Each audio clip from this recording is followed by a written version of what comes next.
Ok, pessoal, muito boa noite a todos. Dando sequência ao nosso ciclo de conferências, em nosso espaço Caminho da Luz, em nossa escola, né? Hoje o tema que nós vamos abordar é o caminho iniciático no mosteiro de Shaolin.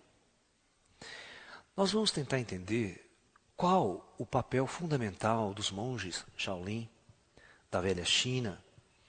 Com que propósito um discípulo, uma pessoa, ia ao mosteiro fazer parte daquela comunidade de monges em busca do quê? O interessante de tudo é que o mosteiro Shaolin ficou famoso pelos filmes de Kung Fu, né? Passado no Ocidente, Kung Fu de Shaolin, essa coisa toda. E principalmente pelo Kung Fu, pela arte marcial, pelo Wushu, e não pelo Kung Fu em si. Apenas a arte marcial da coisa. E essa arte marcial espalhou-se o interesse das pessoas na prática dessas artes marciais chinesas com o título de Shaolin.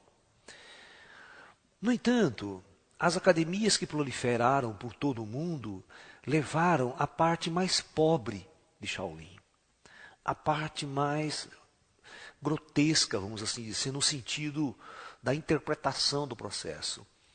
Todo mundo esqueceu todo o processo budista, todo o processo espiritual, toda a transcendência, todo o processo do caminho para a iluminação, que era o objetivo fundamental do mosteiro Shaolin. Eu dirijo uma escola de Kung Fu há mais de 30 anos.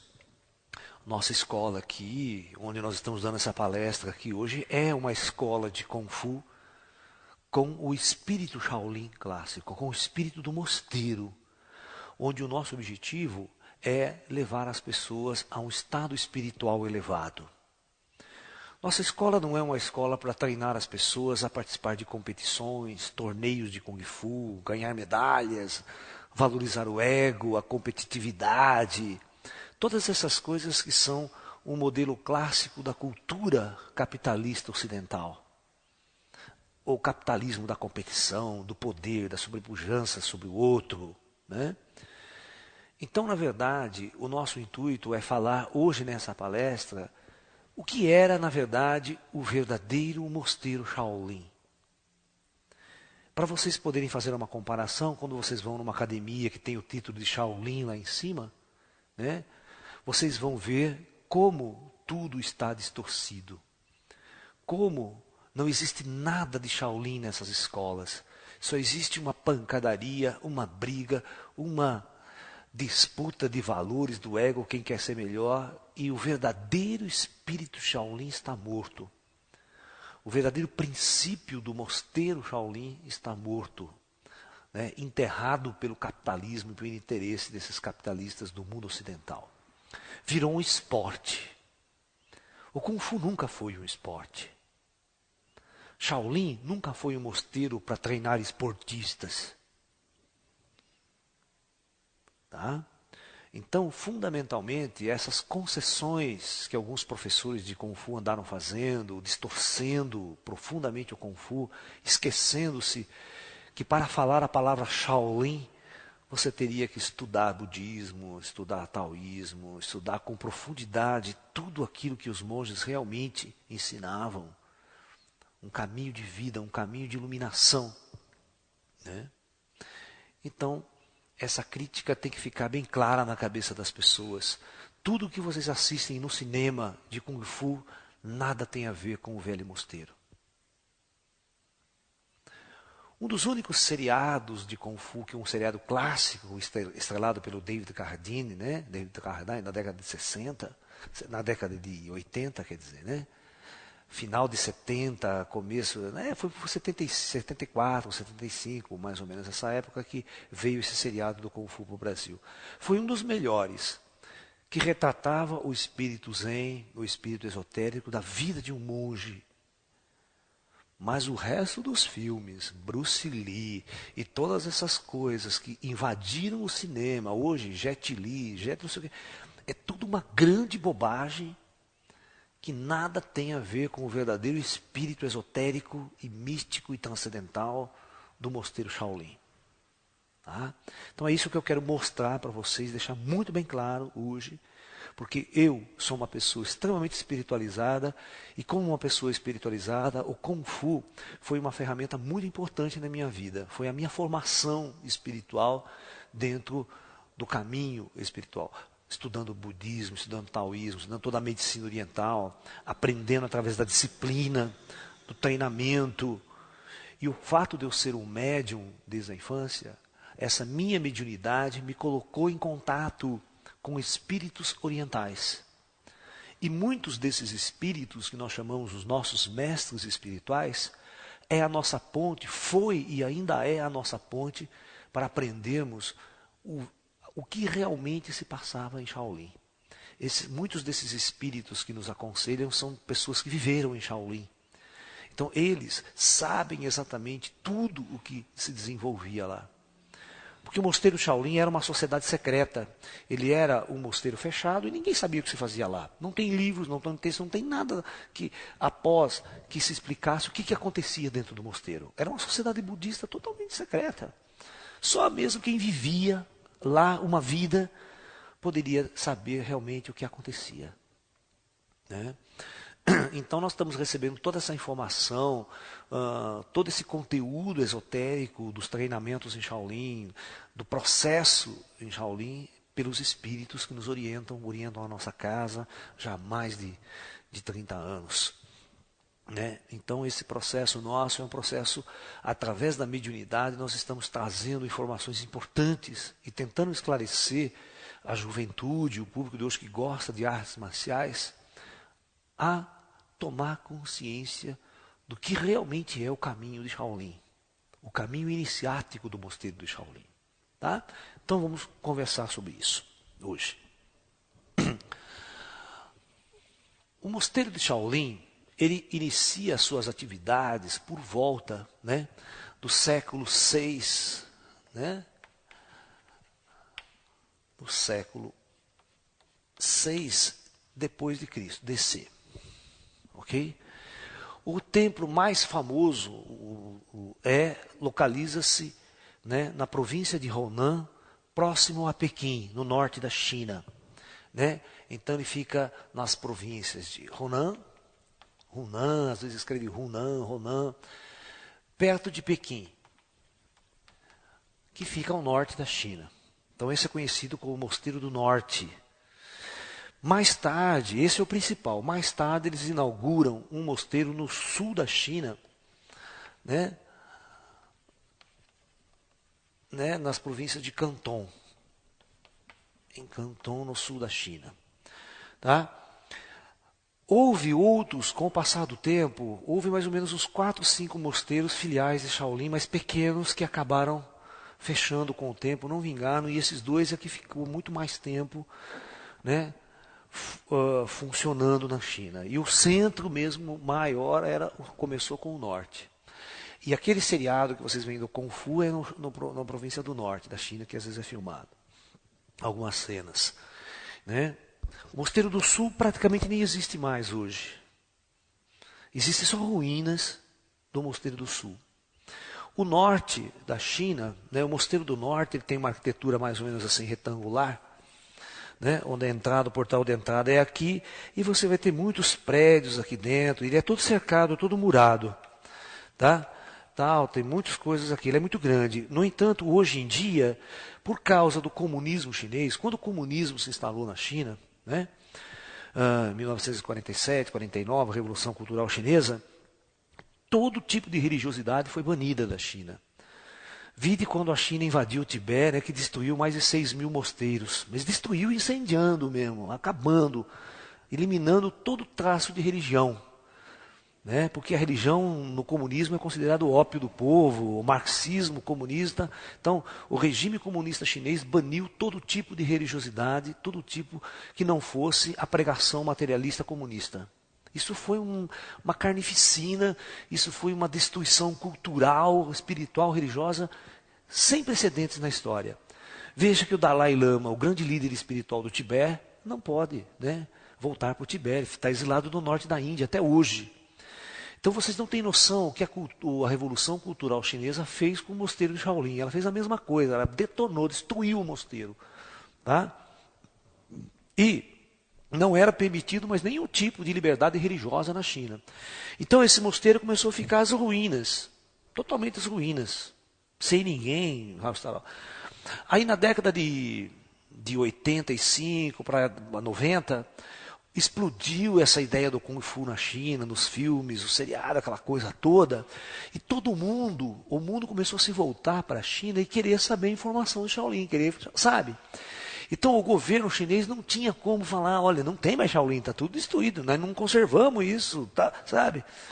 Então começou a ficar meio feio, vamos assim dizer, para o governo chinês, principalmente porque o governo chinês incentivava o Kung Fu como ginástica, certo? Como uma atividade esportiva. Então tinha comissões que iam fazer demonstrações de Kung Fu para o mundo inteiro, mas inclusive o Jet Li, o ator Jet Li, desde criança ele é um desses artistas marciais, né, treinado na equipe olímpica chinesa. Existe aí a chamada equipe olímpica de Kung Fu. Né? Você está entendendo? Então eles iam fazer demonstrações pelo mundo. Né? Ok, então tudo bem. Aí o Kung Fu começou a ficar muito famoso, né, no mundo e todo mundo queria saber de Shaolin. Então o que o governo chinês fez? Ele chegou nessa parte aqui, ó, e restaurou essa parte aqui. Aqui não. Ele restaurou essa parte e abriu a visitação. Então as pessoas vão lá fazer turismo e tal. Aí, o que ele fez? Ele pegou algumas pessoas, modernas, agora alguns, permitiu uma semi-liberdade religiosa, que a partir de 95 o governo chinês permitiu uma semi-liberdade religiosa vigiada. Então, alguns monges budistas começaram a trabalhar em Shaolin e a reviver um pouco do Kung Fu antigo. Só que eles só podem ensinar o Kung Fu, não podem ensinar o budismo. Eles não podem ensinar o Kung Fu como era, o Kung Fu esotérico, espiritual, transcendental. Ali virou o quê? Uma escola de fachada. Inclusive, aí o que acontece? Um monte de gente do mundo inteiro vai fazer curso de Kung Fu. Lá. Ficar 6 meses, 4 meses, fazer estágio, fazer curso. Os próprios chineses mesmo vão aqui aprender Kung Fu, ficar 1 ano, 2 anos, sabe? Treinando Kung Fu, fazendo um curso. Mas o interessante é que quando você entrevista esses chineses que estão fazendo curso de Kung Fu lá hoje, por que você treina Kung Fu? Ah, eu treino porque quando eu sair daqui eu quero arrumar um bom emprego de segurança, não sei no que, no exército, não sei do que, sabe? Jamais ele fala assim, não, eu estou treinando Kung Fu para a minha iluminação, para o meu despertar espiritual, para o meu crescimento interior. Porque não pode ensinar isso. Isso culturalmente, hoje, no comunismo chinês, não pode. Não existem livros esotéricos para o chinês estudar. Não tem, é contra a lei. O chinês não permite. O Tao Te Ching, o clássico da literatura chinesa, do taoísmo, é proibido na China comunista. Você não pode ter ler esse livro lá. Entendeu? Então, é extremamente complicado. Se eu for fazer uma visita em Shaolin hoje, eu choro, né? Porque o que realmente estão ensinando? Aquela velha tradição esotérica espiritual de Shaolin não existe mais. Senão já tinham recuperado todo esse mosteiro, fazia alojamento para os monges, certo? Hoje não, hoje é uma escola de fachada isso aqui. Porque o que esses meninos aprendem Kung Fu aqui, poderia aprender em qualquer lugar. Certo? Qualquer cidade chinesa tem escola de Kung Fu. Qualquer escola, certo? Você vai em Hong Kong, tem escola de Kung Fu. Vai nos Estados Unidos, tem escola de Kung Fu. Então, mesmo que um cara aprenda numa academia de Kung Fu, porque ele não vai aprender filosofia budista, ele não vai aprender a viver budista. Ele não vai aprender a buscar o seu espírito, a sua alma, o teu ser interior. Porque isso não pode ser ensinado. O comunismo não permite. É só vocês verem essa famosa seita Falun Gong, né? Que é uma seita budista baseada na meditação. Tentou se desenvolver na China comunista, o governo, mas reprimiu de tal forma que o líder dessa seita precisou se exilar nos Estados Unidos. E a ponto de massacrar mesmo, de ir lá com o exército, detonar, prender as pessoas que estavam fazendo meditação, se reunindo para fazer meditação. Não pode. Porque na China comunista hoje você não pode reunir pessoas e discutir ideias, ideologias. O chinês vai lá, o governo vai lá, bota um espião secreto no meio, prende todo mundo como terrorista. Né? E essa seita na China, pela internet, sabe? As pessoas estavam se unindo muito, os textos pela internet, o governo não tinha muito controle sobre isso, sacou? E as pessoas estavam se reunindo, fazendo meditação, procurando transcendência, criando um movimento. Nossa, não deu outro. O serviço secreto chinês foi lá, detonou, prendeu os grandes líderes da seita, vigiou a internet, perseguia através da internet as pessoas que faziam parte dessa seita e acabou com ela. Né? Então vocês veem que é muito difícil viver num regime que você não tem liberdade de expressão religiosa. Né? Que você não tem. Por isso, o Shaolin hoje é apenas uma fachada para visitação turística, pública, certo? Provavelmente, se você perguntar, chegar um professor ou outro, chamar ele de lado, né? Ele pode ser uma pessoa que tenha estudado budismo, de alguma forma ir por baixo do pano, de geração, sabe? Você está entendendo? Porque o monge que chega lá como monge, certo? Mas eu gostaria muito de conversar com esses monges hoje para saber qual o grau de liberdade de expressão que eles têm, né? Qual o grau de prática espiritual e de divulgar essa prática, fazer um discurso. Né? Porque geralmente esse monge não vai poder fazer um discurso budista, certo? Vai poder reunir pessoas e falar, vai preso. Eu, por exemplo, com o meu discurso na China hoje, eu já estava fuzilado há muito tempo. Vocês estão me entendendo? Não tem espaço para isso. Então, a situação atual é essa hoje. Tá? Perdão. Inclusive, andam pelo mundo grupos de monges chamados monges de Shaolin que fazem demonstração de Kung Fu. Certo? Aqui no Brasil já veio, um tempo atrás, aqui, grupos da China, monges de Shaolin, fazendo demonstração de Kung Fu. Mas os monges não abrem a boca no palco. Só fica dando piruleta e Kung Fu. É legal, é bonito de se ver. É uma arte bela o Kung Fu. Mas o monge não pode abrir a boca, não pode dar um discurso, porque o serviço secreto chinês está ali.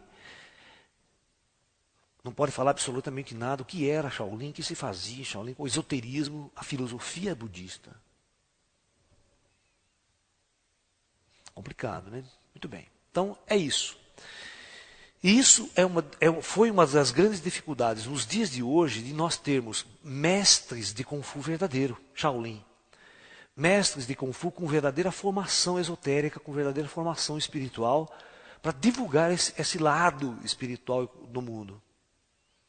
Certo? Eu conheço muitas pessoas que foram fazer curso em Shaolin na China. Ficaram lá 1 ano e voltaram para cá, mas não tem o budismo, não tem o conhecimento, tem uma disciplina. Então o cara volta com uma puta disciplina de treinar, acordar de manhã, fazer isso, meditar, mas o conhecimento, aquela discussão, uma coisa mais profunda, não tem acesso. Os monges não podem falar, não podem conversar. Então mesmo que exista algumas pessoas com muito boa intenção aqui, né?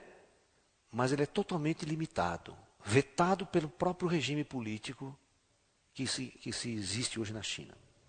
Muito bem. Então, vamos retratar então, vamos esquecer o atual, vamos retratar ao tempo auge de Shaolin, o momento áureo do Shaolin. Tá? Por que ele é um caminho iniciático? Então, e quando que começou essa história do Kung Fu no mosteiro Shaolin?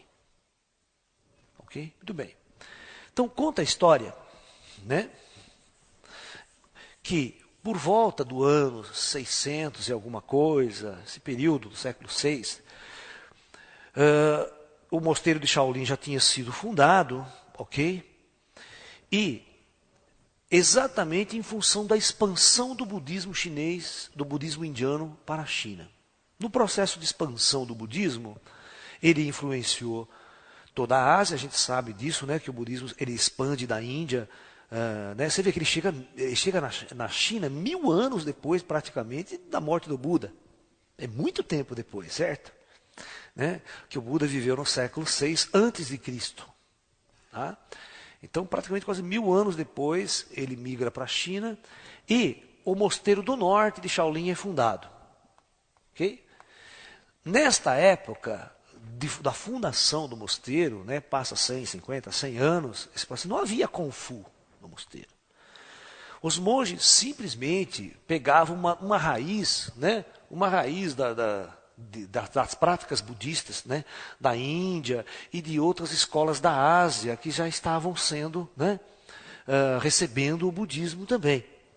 Ok? Então, a típica formação dos trajes laranjas, copiando do traje budista, de Buda, cabeça raspada, esse negócio do sacerdócio. Muito bem. Mas qual o objetivo fundamental do mosteiro? Vamos falar antes de falar do Kung Fu. Então, o objetivo principal de qualquer monge budista, né, é exatamente praticar a senda budista. É praticar o budismo. Ok? Muito bem. Então, o que significa praticar o budismo? Eu fiz uma palestra aqui, já tem o título A Essência do Budismo. Vocês podem assistir essa palestra em DVD, adquiri-la também. Aí vocês vão ver a pregação fundamental do Buda.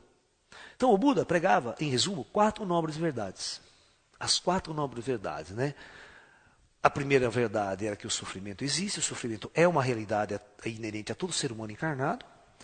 E a segunda nobre verdade era a causa fundamental do sofrimento, que ele chamava de avidya, ou ignorância.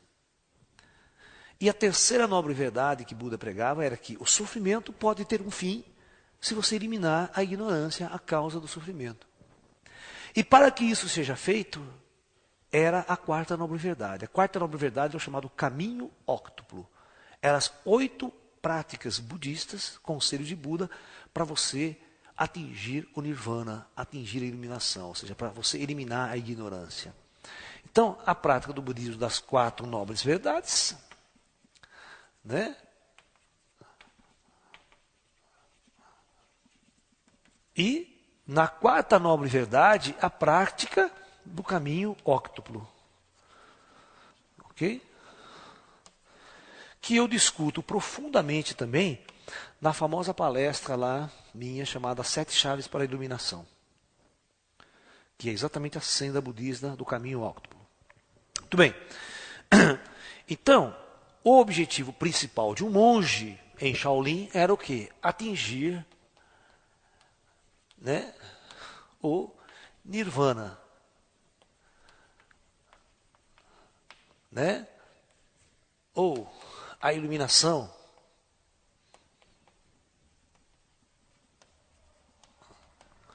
Ou em japonês, o satori ou satori. Tá? O monge, o indivíduo, desde criança, ele vai para o mosteiro para ser um monge. Ele sabe que essa vida de monge é uma vida voltada ao espírito, voltada ao desenvolvimento espiritual. Principalmente porque no budismo clássico não há um modelo de Deus. Eles não vão lá para servir a Deus. Eles vão lá simplesmente para fazer um treinamento interior, uma prática interior, um processo interior para despertar o Buda que existe dentro deles. Para a iluminação se manifestar. Para encontrar o Deus que existe dentro de cada um de nós. Então o objetivo principal de um monge é esse. Então é um processo iniciático, é uma iniciação. Então o mosteiro de Shaolin, como qualquer templo budista, seguia o caminho budista. Ok? Tudo bem. Mas uma das coisas interessantes é que quando o budismo chega na China, ele se defronta com o taoísmo. O taoísmo clássico chinês, que é a filosofia chinesa de 3.000 anos de história. Certo? O grande filósofo Lao Tzu, Xuan Tzu, já desenvolvido uma filosofia fantástica. E é interessante que o budismo ele é extremamente prático e objetivo. E não é místico. O budismo não tem nada de misticismo, certo? Já o taoísmo tem um lado místico muito profundo.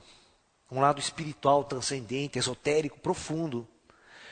Então, quando o budismo chega e se funde com o taoísmo, porque o chinês né, vai criar. Ele tem uma cultura, o chinês tem uma cultura diferente do indiano. Ele não é o povo indiano, ele tem uma cultura própria, completamente diferente da cultura indiana. É você pegar a cultura brasileira e querer comparar com carnaval, samba, futebol, querer comparar com uma cultura chinesa, né? É completamente diferente dos costumes e os hábitos. Então, a cultura chinesa, dentro dos moldes do taoísmo, que era a cultura adaptada, ela adaptou o budismo, fez uma fusão com o processo taoísta e surgiu um novo jeito de praticar o budismo, de praticar a espiritualidade. E essa nova prática, união, onde se une budismo com taoísmo, gera um caminho novo em Shaolin chamado budismo Shan. Né? Assim, a palavra se escreve assim, Shan. E esse budismo Shan, essa palavra Shan, quando ela vai para o Japão, né, ela é traduzida com o nome de Zen. Então, a palavra Zen é, na verdade, uma derivação da palavra Shan chinesa. Ok? Então, em Shaolin é que tudo isso acontece. Ah, e o que significa a palavra Shaolin? Né? Shaolin é o nome de uma floresta que existia aonde o mosteiro foi construído. Tá ok? Tá? Inclusive, né, aqui, por exemplo, nessa foto do mosteiro Shaolin, tenta focar aqui. Né? Os chineses escrevem de trás para frente, Shaolin Templo.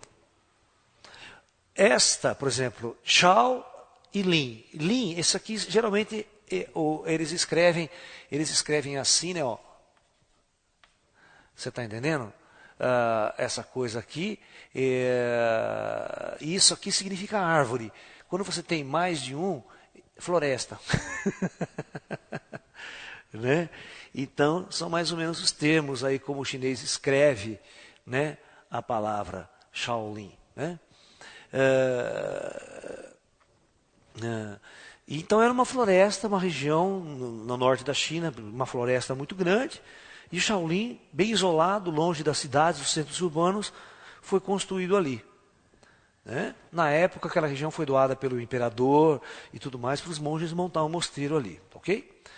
E durante toda a dinastia Ming, a famosa dinastia Ming, que vai longe, né? A dinastia Ming é uma das épocas que o tempo floresceu muito. Tá? Então, nós temos uma forma de praticar. O Zen é um processo completamente diferente do budismo que se na China.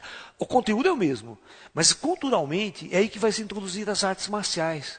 As artes marciais vai ser introduzida em Shaolin como uma ferramenta única. Não tem outro lugar no mundo que usasse artes marciais como ferramenta de treinamento de um discípulo budista.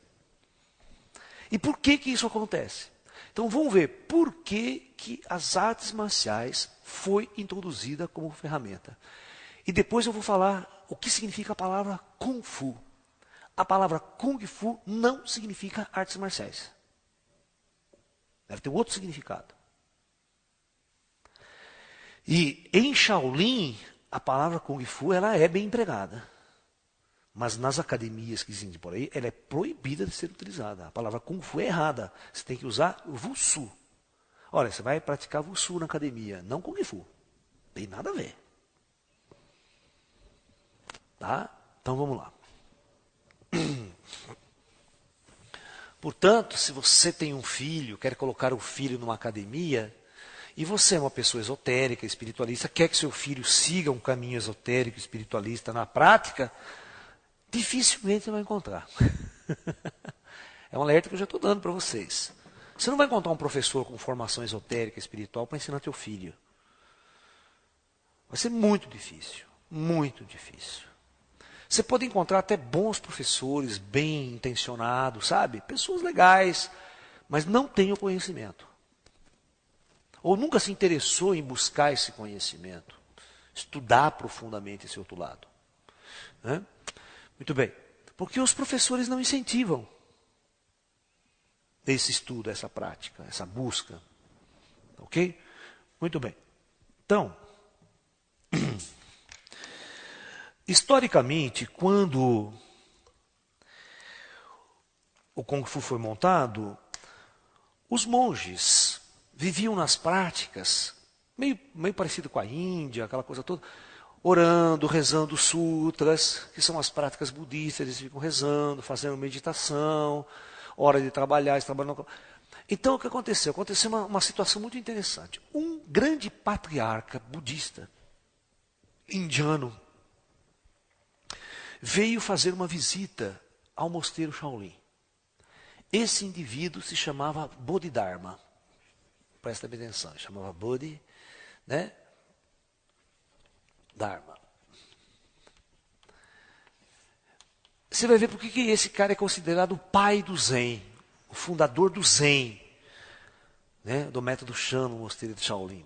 Porque o Bodhidharma, antes dele ser um monge praticamente iluminado, um mestre iluminado indiano, ele era um soldado, ele era um guerreiro. Na Índia ele tinha sido general de exército, tá? Que depois larga essa vida e entra para o monastério, sabe, budista, segue até encontrar a transcendência e a iluminação. Por isso que eu digo para vocês, na prática das artes, dos caminhos orientais, não importa o que você foi, não importa o que você fez, a partir do momento que você transforma o seu processo, sua vida e busca uma nova energia, você encontra a luz. Tudo que existe do passado era maia, era ilusão, você vivia daquele jeito por ignorância. Mas quando você vai em busca da luz e encontra a luz, você é um indivíduo novo, renovado. Né? Muito bem. Então o Bodhidharma, ao chegar no mosteiro Shaolin, ele vê os monges. Conta a lenda que ele entra no mosteiro de Shaolin e não conversa com ninguém. Nem bom dia, boa tarde. Ele simplesmente entra, senta-se e fica virado para uma parede meditando. Aí que vem a prática do zazen virado para a parede, dentro dos templos budistas hoje. Que é a prática do zen, que se você for num templo zen, você vai meditar virado para a parede. Não sei se vocês sabem disso. Tá? Então, o Bodhidharma chega, senta-se de frente para uma parede, para um muro do templo. E ali permanece, conta a lenda, né? 40 dias e 40 noites sem sair daquele lugar. É que interessante, novamente, é 40 dias e 40 noites. É o mesmo tempo que Buda ficou meditando lá para se iluminar embaixo da árvore. Lembra? E é o mesmo tempo que Jesus ficou meditando no deserto, sofrendo as tentações dos demônios e tudo mais. Esse 40 aí tem um simbolismo interessante. E conta a lenda também que quando o Bodhidharma se levanta, ele conhece todos os moradores do mosteiro pelo nome. Ele sabe a vida de todo mundo ali. Como é que isso é possível? Vamos tentar olhar pelo lado esotérico da coisa. Um cara iluminado, um ser transcendido, o corpo físico não é o seu limite. Então um indivíduo desse pode facilmente sentar, cruzar as pernas e abandonar o corpo. Certo? Ele abandona o corpo. Aí, em espírito, ele vai analisar o outro lado da questão. Em espírito, ele vai pegar a ficha de cada monge do mosteiro. A ficha kármica mesmo. Para saber o que cada monge daquele tempo está no momento e no tempo de aprender.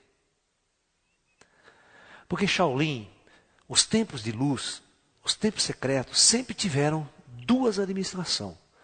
Aqueles que estão no plano físico e aqueles que estão no plano espiritual. É como a minha escola aqui. Essa minha escola, esse espaço humilde que nós temos aqui na nossa cidade de Limeira, ele é administrado pelos espíritos orientais. Eu sou apenas um canal aonde as coisas, essas informações vêm para a gente ensinar e levar esse conhecimento para as pessoas. Então, quando você tem uma verdadeira noção sobre a capacidade mediúnica e transcendental do ser humano, ele abre portas para o invisível. Aí você vai perceber toda a grandiosidade que é o mundo espiritual. E essa minha humilde escola, há mais de 30 anos que os monges espirituais, aqueles que viveram experiências de monges no passado, né, no mosteiro Shaolin, em várias épocas, são esses mestres que nos orientam aqui, em nosso treinamento, nos dando conselhos, nos dando os ensinamentos. Isso é uma coisa maravilhosa. E isso é a parte esotérica do mosteiro de Shaolin, que as academias de Kung Fu não sabem.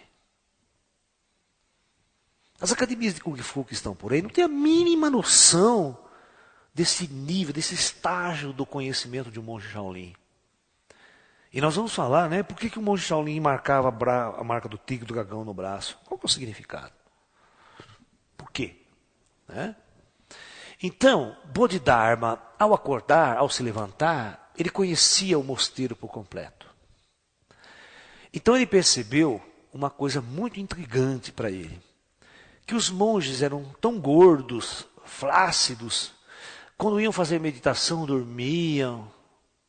Ou seja, não tinham a mínima energia para fazer as práticas espirituais. Então Bodhidharma falou, deixa comigo que eu vou botar esses monges na linha. Eu vou botar esses monges na linha. E Bodhidharma, então, como um patriarca budista, ele teve autoridade de chegar no mosteiro e implantar um treinamento, presta atenção, um treinamento físico para os monges.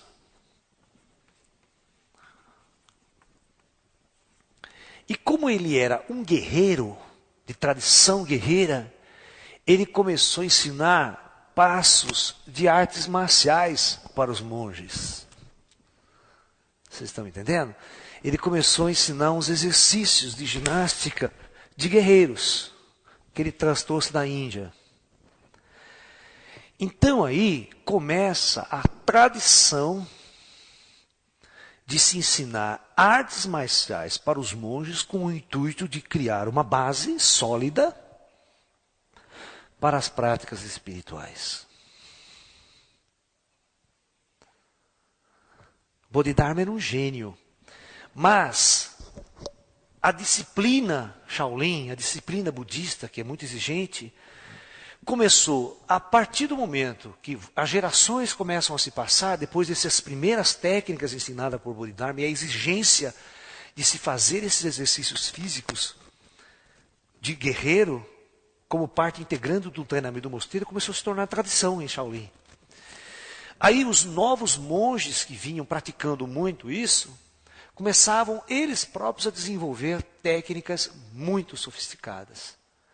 Aí eles começavam a criar a imitação dos animais, observar, porque o budismo sempre foi contemplativo, certo? Uma das características fundamentais do budismo e do taoísmo é criar uma harmonia com a natureza. O taoísmo fundamentalmente é viver em harmonia com a natureza, com o Tao, com o fluxo. E o budismo tem essa ligação profunda com os elementos da natureza. Então, os monges eram muito contemplativos, observavam os animais, as plantas, e eles acabavam criando a imitação do movimento dos animais, né? O movimento dos insetos, do louva-a-Deus, sabe? Então tem umas coisas muito bonitas ligadas aos animais. Imitar o tigre, né? O simbolismo do dragão, né? Pegar os movimentos, a imitação da serpente, né?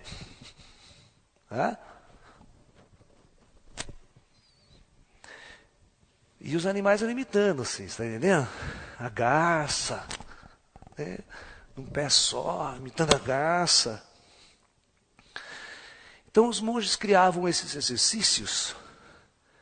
E isso foi se aperfeiçoando ao longo do tempo. Passa 100 anos, 200 anos, 300 anos, 400 anos, 1000 anos. Vocês têm que entender que a história do seriado de Kung Fu que se passou exatamente em 1700, 1800, alguma coisa, sabe? O período histórico que esse seriado do Kung Fu é filmado. Perfeito? Que é a época do Velho Oeste americano, né?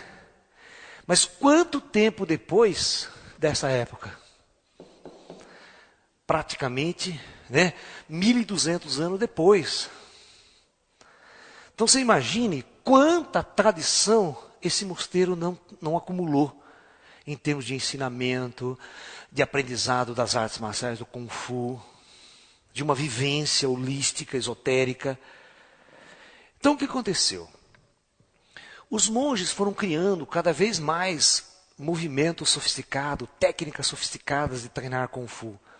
Eles eram considerados os melhores guerreiros da China. Melhor que qualquer soldado, qualquer militar que vivia treinando só para isso. Exatamente pelo fato dos monges criar técnicas olhando os animais, observando os animais, eles desenvolveram as técnicas mais evoluídas e mais perfeitas. E o fato dos monges terem um espírito mais sutil, voltado ao esoterismo e ao contato com os mestres superiores, os mais elevados mestres, que tinham a marca do tigre e do dragão, eles tinham poderes sobrenaturais. O fato de eles conhecerem uma física avançada, o contato com o invisível e as forças superiores da luz, faziam com que eles adquirissem sabedoria de técnicas e emissão de energia pela palma das mãos. Eles levitavam, eles podiam se transportar à distância, sumiam daqui, desapareciam. Por isso que existe uma frase clássica em Shaolin que diz assim, é um poema. Um monge Shaolin, quando procurado, não poderá ser encontrado. Quando encontrado, não poderá ser tocado. E quando tocado, não poderá ser sentido. E a lenda diz que o monge Shaolin pode caminhar sobre as águas, pode atravessar paredes. Isso é real? É, mas para os monges iluminados.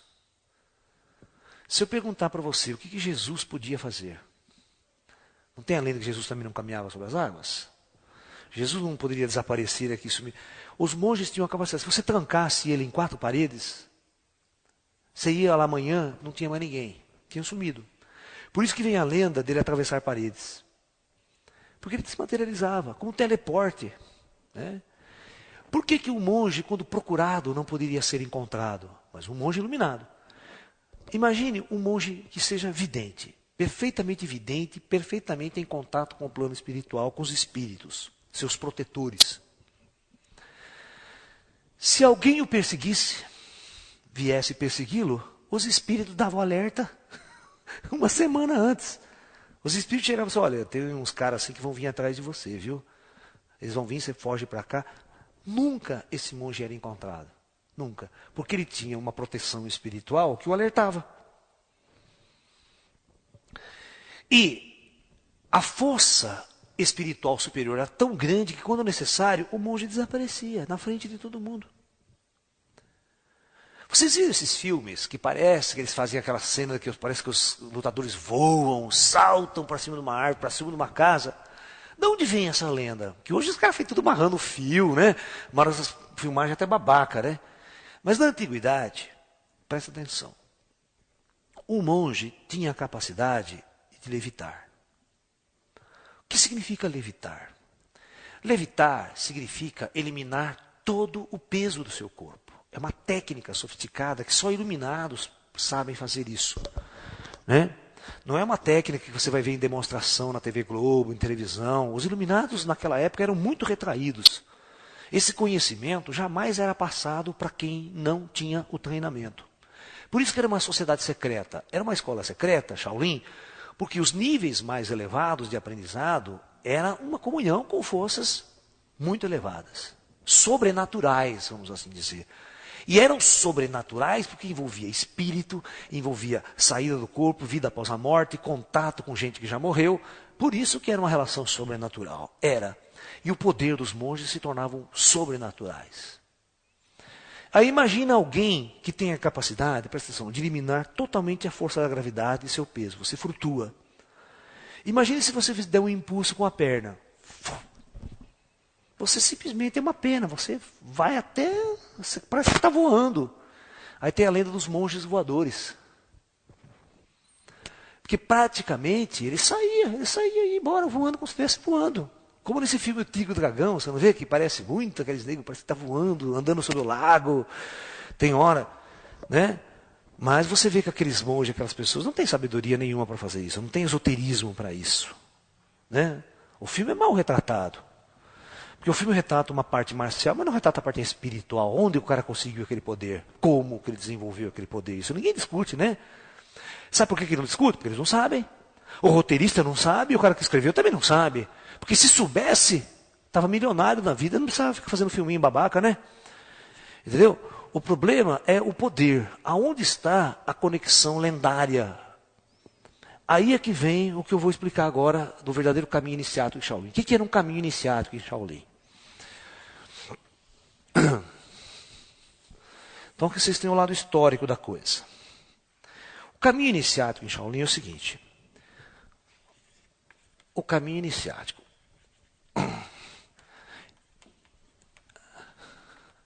Então, existe várias categorias de pessoas habitando Shaolin. Vários estágios. O primeiro estágio é o discípulo. Esse discípulo ele pode entrar com várias idades no mosteiro.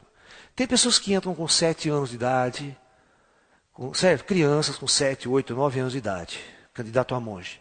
Tem pessoas que podem entrar com 20 anos, pode ser aceito com 30 anos, 40 anos, vai depender de uma série de fatores, você se aceita ou não.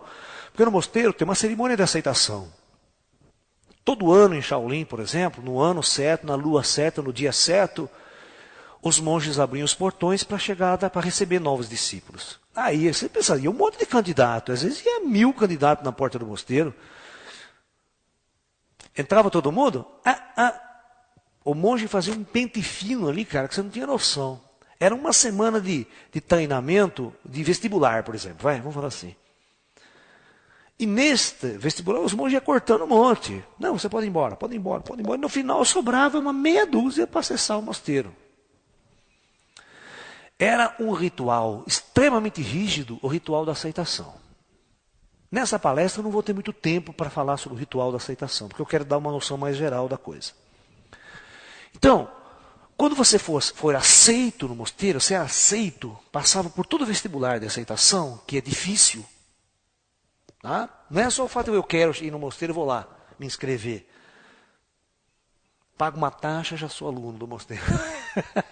De jeito nenhum, mas nem pagando $1 milhão, o monge olhava para tocar, não fosse com a tua cara, pode voltar para casa. Você não tinha acesso ao mosteiro.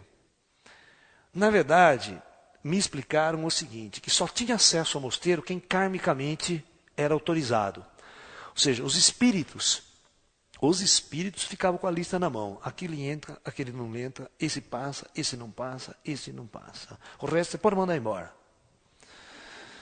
Porque karmicamente aquelas pessoas estavam, antes de encarnar até, o espírito era preparado para viver uma vida em Shaolin. Para ser conduzido até o mosteiro e receber um treinamento superior. Porque Shaolin, no meu ponto de vista, foi uma das maiores escolas de sabedoria do passado. Escolas que realmente levavam os indivíduos para a luz. Porque você tem quantas religiões, você tem quantas igrejas você não tinha na Idade Média, né? Quantos monastérios, conta quantos se iluminavam nessas escolas. Era muito mais escola de tortura do que uma escola de iluminação real na Idade Média. Através do catolicismo, através dessa visão do cristianismo que se tinha. Mas Shaolin não, Shaolin era uma coisa interessantíssima. Os monges realmente atingiam estados de luz. Então, a primeira fase era a fase do discípulo. Tá? Entendeu? O discípulo ficava muito tempo, mas muito tempo na fase de discípulo. Eu vou mostrar as categorias que existiam no mosteiro. Depois a gente vai discutir cada uma delas. Aí depois, o discípulo chegava a um nível que nós chamamos de pré-iniciação. Iniciação. Depois ele entrava numa fase de iniciação. E depois ele atingia a fase de o iniciado. Tá? E depois dessa fase de iniciado, ele podia partir para a fase de iluminação.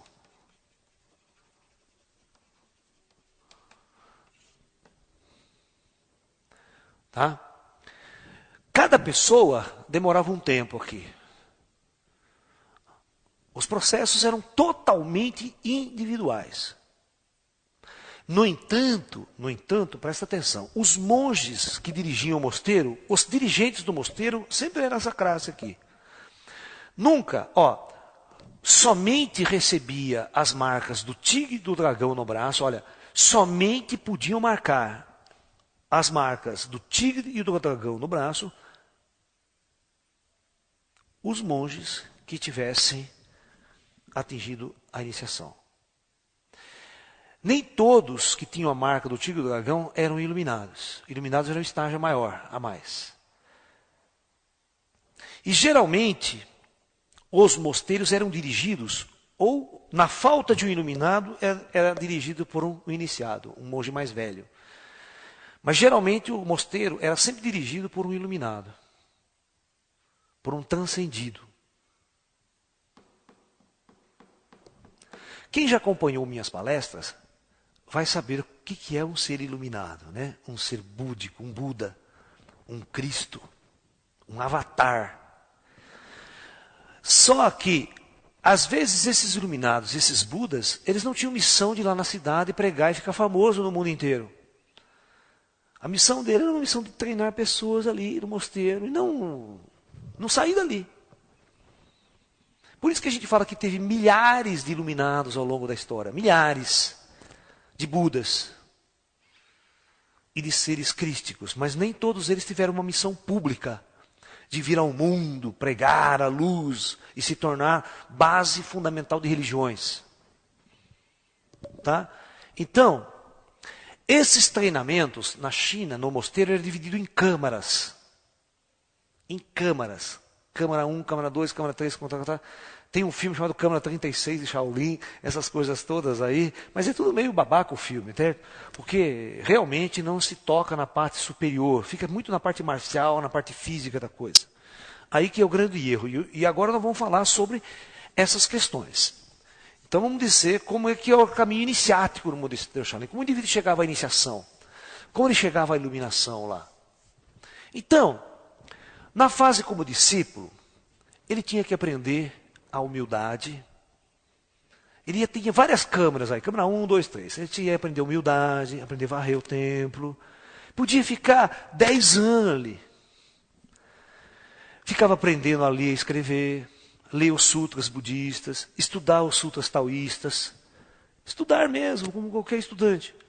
Convivendo com o mestre, fazendo pergunta para o mestre dando resposta, orientando, ok?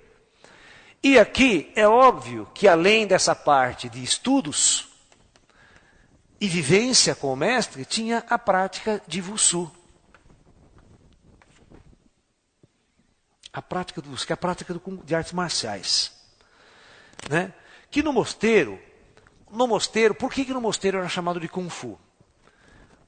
Quando você junta, presta atenção, quando você junta todos os estudos budistas, taoístas, a convivência com o mestre, tá? O ensinamento direto de uma humildade, de uma bondade, de um treinamento interior real. E você começa a praticar esses exercícios que foi desenvolvido historicamente no mosteiro há longos séculos e milênios, até passou 1000 anos. Essa prática conjunta se chama Kung Fu. Ok? Isso se chama Kung Fu. Agora, na mesma época na China, tinha o exército chinês, tinha o exército imperial. Claro que eles treinavam a arte da guerra, todas essas armas, espada, lança, eles eram guerreiros, eles treinavam para manter a lei, a ordem, o exército chinês, guerras, conquistas. Então existiam muitas escolas de artes marciais na China que simplesmente treinavam o Wushu. Né? Wushu, pode ler assim. Wushu é arte marcial, que não tem nada a ver com budismo, com taoísmo, não tem nada a ver com espiritualidade, com iluminação, com transcendência, é arte da guerra mesmo, é a guerra. Você pega o que o samurai chinês, o japonês treinava, o samurai. O samurai era bom na espada, matava os outros sem dó, não tinha... Era um guerreiro. Então, é isso aqui que veio para as academias no Ocidente com o nome de Kung Fu. E que, na verdade, no fundo, não tem nada de Kung Fu. Só tem Wushu. Então, isso eu quero esclarecer muito ao meu público que me assiste, tá? Que gosta da minha parte esotérica, da minha parte espiritual. Eu tenho certeza que todos vocês que compram meus DVDs, as nossas conferências, é por causa do esoterismo, da espiritualidade, dessa transcendência, né? Ok? Por isso que eu estou levando por esse lado, explicando para as pessoas que a minha escola aqui não ensina Wushu, a minha escola ensina Kung Fu. Porque os meus alunos todos vão conhecer todo esse meu lado esotérico, esse meu lado espiritual, esse meu lado do ensinamento taoísta, budista, né? Eu fiz a tradução do Tao Te Ching, do livro clássico de filosofia chinesa. Eu tenho esse livro escrito, quem se interessar pode comprá-lo. São 81 poemas onde eu fiz uma tradução, porque eu fiz um curso de chinês, uma época na minha vida, onde o nosso professor traduzia letra por letra os textos do Tao Te Ching. E aquilo foi um material muito bom na minha vida, que eu anotei tudo ao pé da letra, para depois, hoje, mais maduro, mais amadurecido, depois de mais de 30 anos de treinamento e prática, eu me sinto maduro e seguro para fazer uma versão do Tao Te Ching para o português e com explicações. Então, cada poema tem uma explicação que eu acho mais profunda e da forma como eu, Laércio, vê na minha experiência de vida, né, em relação a muitas outras traduções que tem por aí, tá, do Tao Te Ching. Então, é um trabalho que eu gostaria que vocês que gostam de espiritualidade, quer aprofundar no conhecimento oriental, tomassem conhecimento desse trabalho da gente, né? Tudo bem. Então, nessa parte, era uma parte longa, difícil, de amadurecimento do discípulo. O discípulo tinha que amadurecer. Ele tinha que sair da infância, certo? Sair da juventude, viver um processo de treinamento interior, até ele chegar numa fase mais adulta. Quando isso tudo eram as ferramentas que os mestres usavam para formar o discípulo na fase, até chegar numa fase adulta. Com disciplina, treinamento interior, força, coragem, perda dos medos, perda dos seus fantasmas, do terror, tudo era treinado aqui.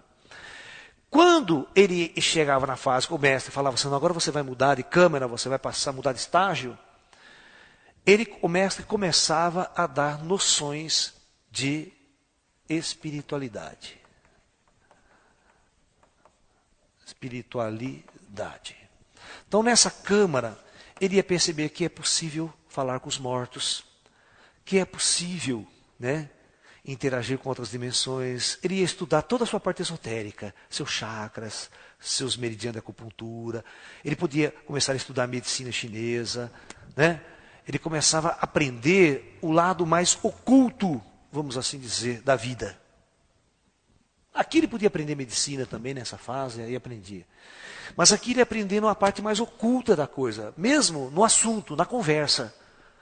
Mesmo que ele não vivesse essa experiência pessoalmente, mas os monges aí dando toque, ó, existe vida após a morte, existe reencarnação, né, os espíritos estão sempre aqui do nosso lado, eles nos orientam. Ele vai tomando conhecimento da sua grandeza espiritual. Na fase de iniciação, nessa fase aqui, que a gente é um discípulo iniciado, é exatamente onde ele vai viver as experiências. Ou seja, aqui ele vai abrir a terceira visão, ele vai sair em projeção astral, com um monge guia que o vai levar, e aqui ele começa a ter contato com os espíritos. Ok? Contato com os espíritos. Porque os mestres mais velhos sabem como abrir o chakra. Qual o momento de fazer isso?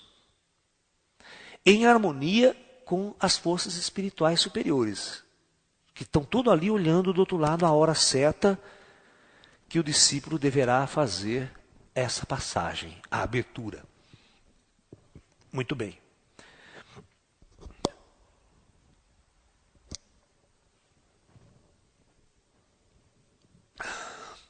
A partir do momento que essa fase era completada, que ele se abria de vez, ele era considerado um iniciado.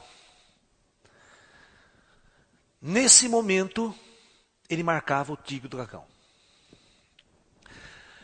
No famoso seriado de Kung Fu na televisão, né, tem aquela velha história. O mestre mais velho, que é o mestre iniciado, que é o mestre iluminado dele, coloca a seguinte situação para ele.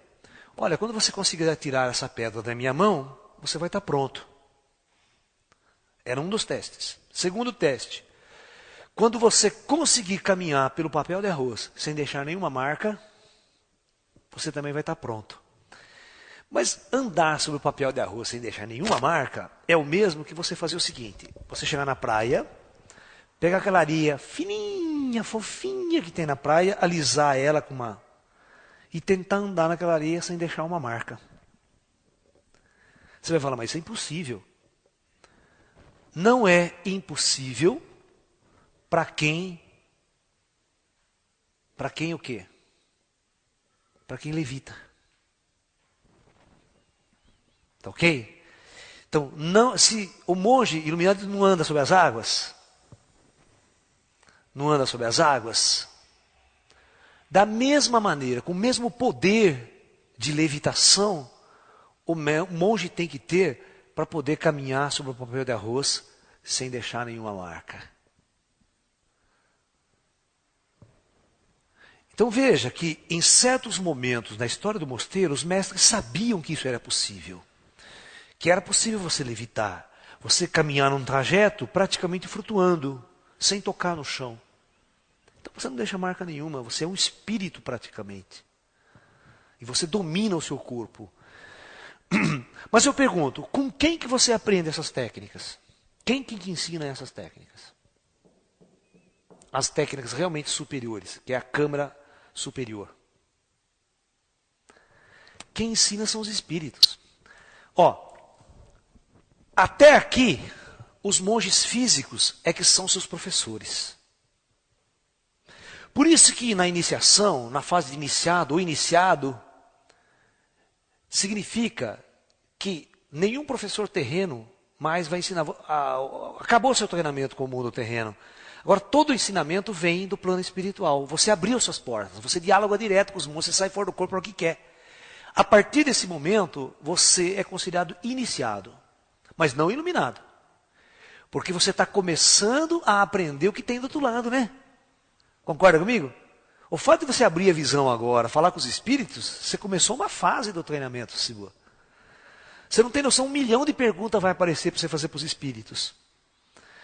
Os monges vão pegar você fora do corpo, vão levar você passear, levar você para a cidade astral, levar você para Shambhala, levar você para Agartha, porque Shambhala é a cidade astral dirigente do mundo oriental.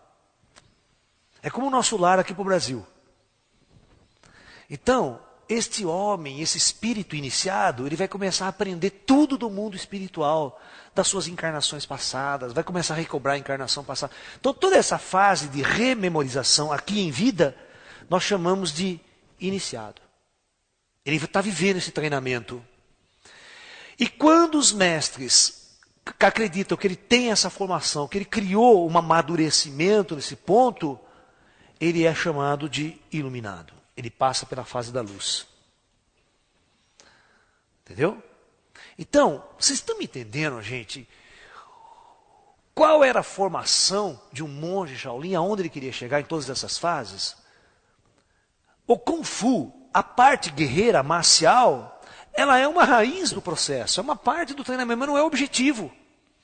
O objetivo de um monge não é ser forte para arrebentar a parede, chutar a telha e matar 50 inimigos. Ele nunca treinou para derrotar inimigo nenhum. O único objetivo do monge era realmente acessar esses caminhos. As câmeras superiores de Shaolin, eram exatamente com o intuito de despertar a alma espiritual do mestre. Por isso que essa zona aqui não tem escrito. Na literatura chinesa você não vai encontrar isso. Porque não existe. Os monges nunca escreveram nada sobre isso. Essas informações eu tenho através de espiritualmente. Os monges que ensinam, Laércio, o que você está aprendendo hoje, essa abertura espiritual, esse contato conosco espiritual, é uma fase no treinamento de Shaolin. Você que se interessa muito pelo espírito, pela alma, pelo desenvolvimento, pelo treinamento verdadeiro, isso tudo junto se chama Kung Fu. Tá? Isso tudo se chama Kung Fu. Você dá o nome de Kung Fu. É por isso que nós podemos, quem conhece um pouco a tradição chinesa, dizer que aqui se abre um leque. Ó, Kung Fu é um termo geral. E aqui se tem, né, Tai Chi. As linhas. Tai Chi é uma linha de Kung Fu. Tai Chi Chuan. O estilo Shaolin. E vários outros estilos que se chamam Kung Fu. Mas se chama Kung Fu até um pintor que pinta muito bem, um artista plástico. Na China é comum dizer, o seu Kung Fu é muito bom. Ou seja, sua habilidade interior é muito boa. Então o Kung Fu ele é um termo utilizado para, né, para habilidade. Você tem uma grande habilidade nesse setor. Certo? Mas a palavra mais antiga, derivada dos mosteiros, a palavra Kung Fu que vem do mosteiro, vem com essa habilidade. A habilidade do ser se tornar cósmico, desperto, liberto. Que é a verdadeira tradição do ensinamento budista. Buda, em toda a sua doutrina, queria levar um homem comum a esse estado da luz. Por isso que o mosteiro foi montado. O mosteiro foi montado para treinar o discípulo fase por fase. E o legal de Shaolin foi que em Shaolin, essas etapas é chamado de Zen. Esse curso aqui é um curso prático, com várias etapas e sendo monitorizado pelos espíritos do alto.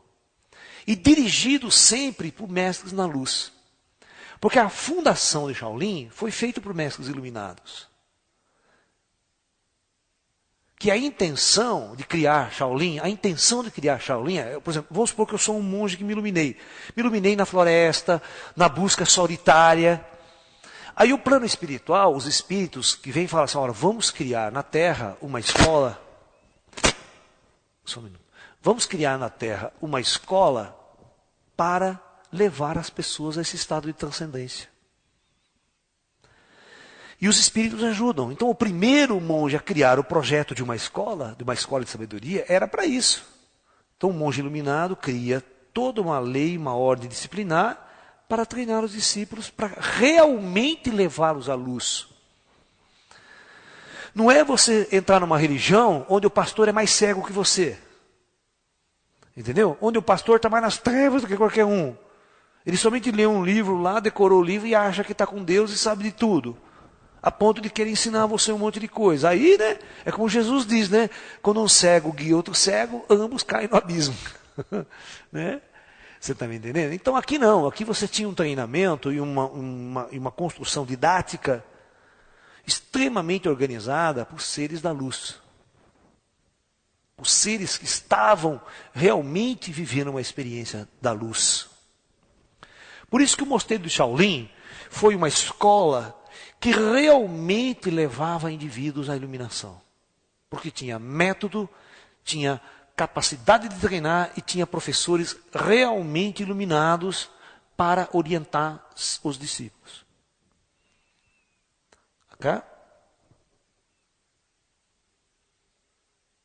Mas não pensem que em todas as fases Shaolin teve uma fase, por exemplo, do final da dinastia Ming.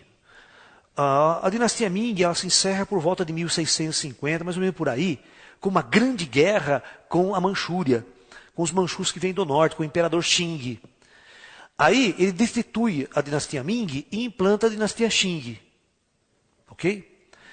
Aí o que acontece? Revolucionários, todos os indivíduos eram proibidos, o cidadão comum chinês era proibido de treinar artes marciais. Ele não podia treinar artes marciais, porque senão ele ia guerrear para libertar os Ming. Então, a arte marcial e as escolas de Kung Fu foram fechadas, e os indivíduos que não fossem adeptos ao novo governo, ao novo imperador, eram proibidos de treinar Kung Fu.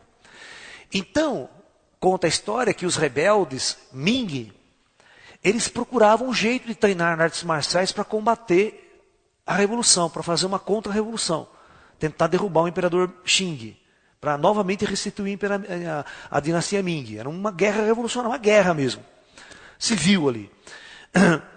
Então, eles não tinham onde treinar Kung Fu. Sabe o que eles faziam? Eles se candidatavam ao mosteiro de Shaolin.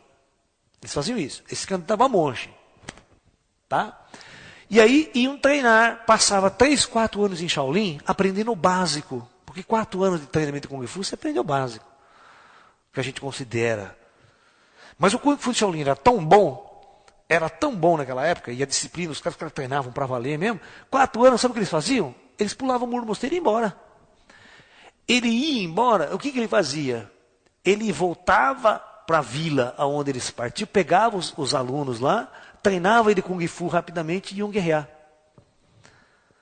Aí os generais Ming ficaram impressionados, né? Escuta aqui, mas aonde esses caras estão aprendendo essa arte tão sofisticada de Kung Fu? Para guerrear, eles acabavam com o exército, né? Aí, o serviço secreto do imperador Xing foi investigando e chegaram à fonte de Shaolin. E perceberam que a rebelião vinha do mosteiro de Shaolin. Resultado, o imperador Ming mandou 10 mil homens destruir Shaolin.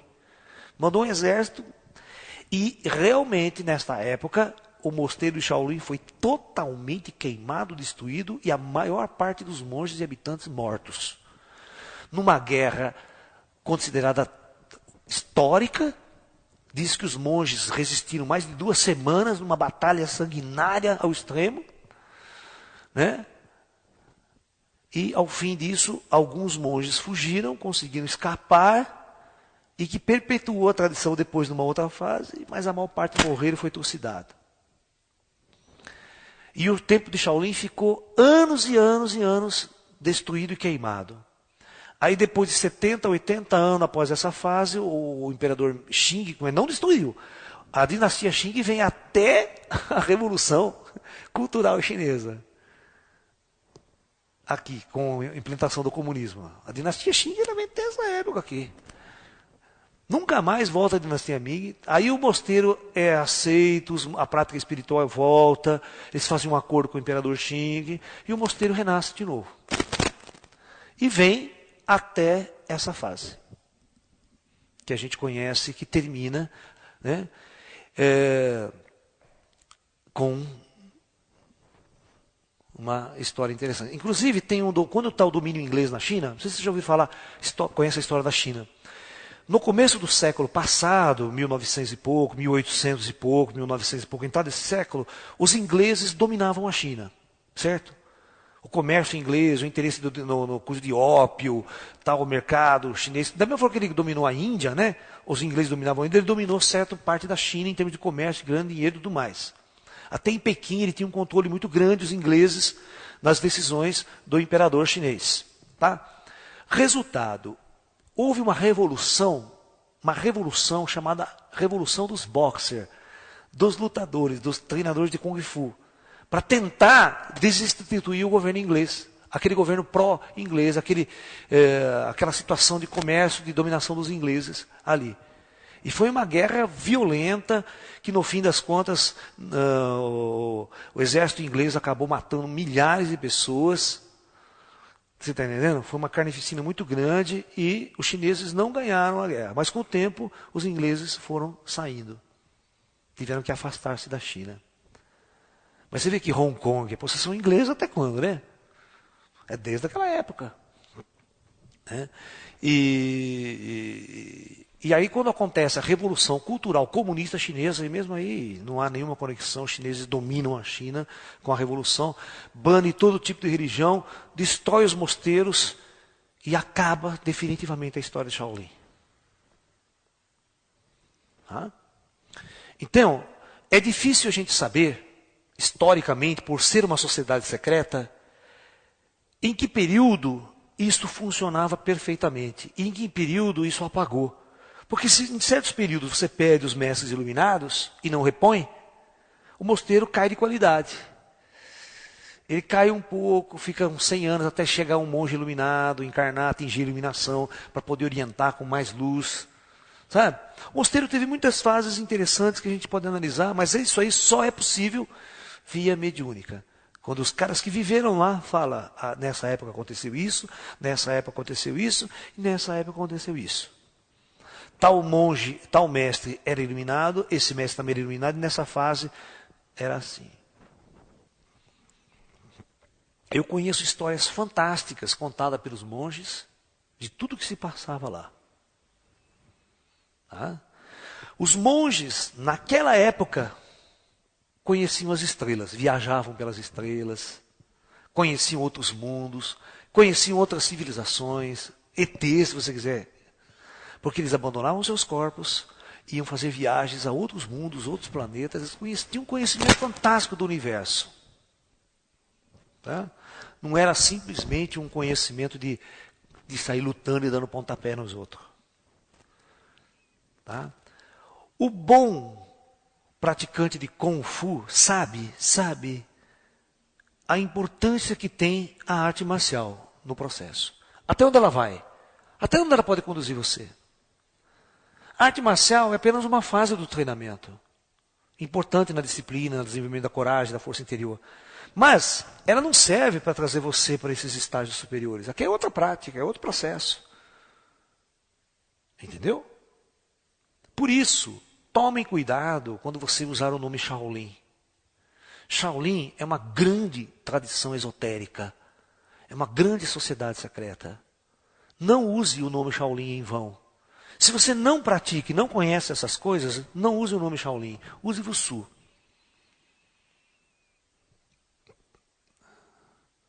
Hoje, o que carece hoje é mestres iniciados ou iluminados para nos orientar.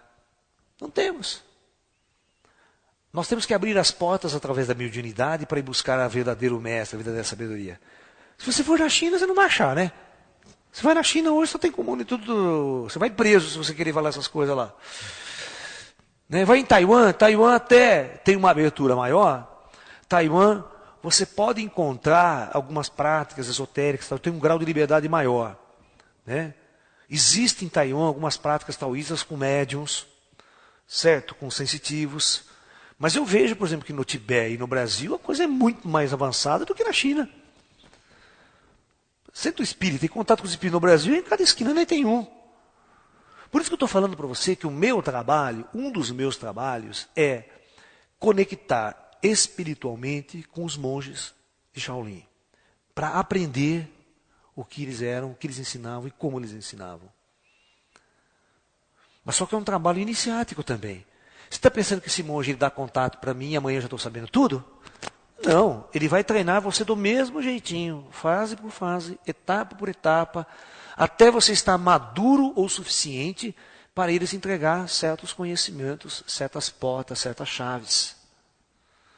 Não adianta você com 15, 20 anos de idade, mestre, eu quero iluminar, quero já ir para o céu. Não vai nada.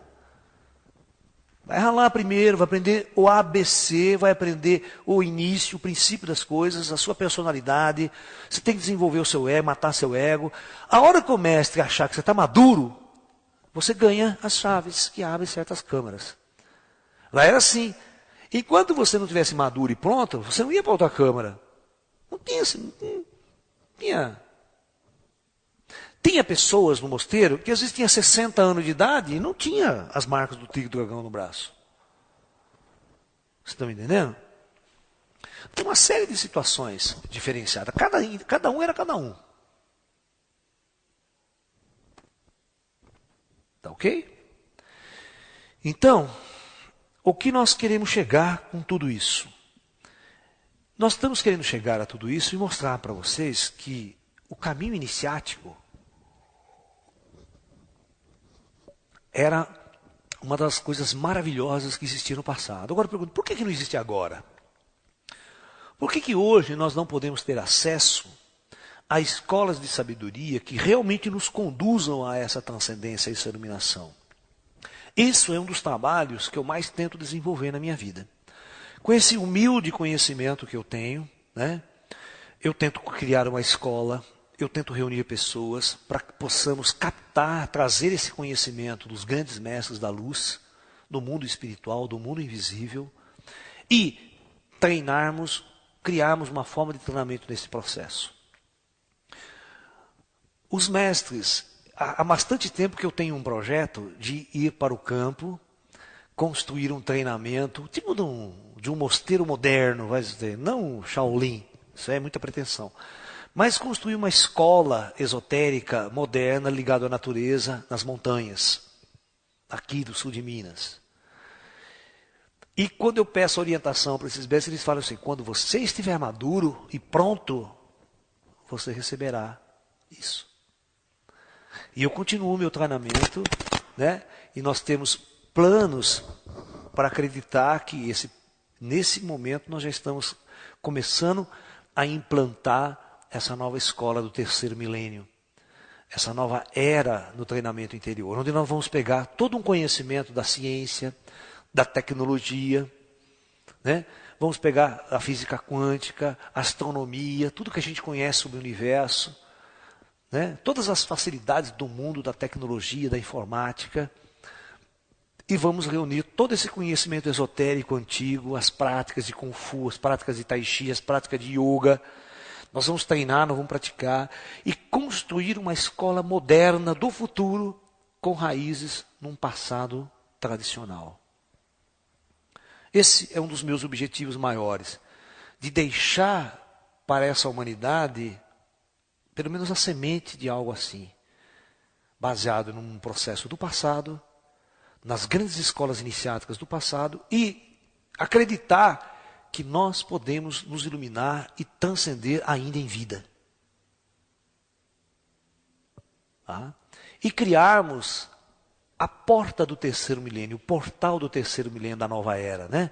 Sobre o comando Astar, sobre o comando da luz, onde nós podemos viver práticas extremamente saudáveis para o despertar de nossa consciência interior e para o despertar do nosso verdadeiro estado de Kung Fu, o verdadeiro estado de integração maior. Então, este era a jornada iniciática em Shaolin, de levar um discípulo, um homem comum, a vários estágios de treinamento até ele atingir a iluminação e acordar como alma, como espírito transcendente e imortal nesse mundo. Ok? Então, é isso. Eu agradeço a presença de todos vocês e a paciência de vocês aí em casa estar nos ouvindo e seguindo com essas nossas palestras em suas vidas. Muito obrigado por estar conosco. Namastê e muita paz. E o cumprimento clássico de Shaolin era assim. Os monges Shaolin cumprimentavam assim. E o símbolo disso é paz. Eles fechavam.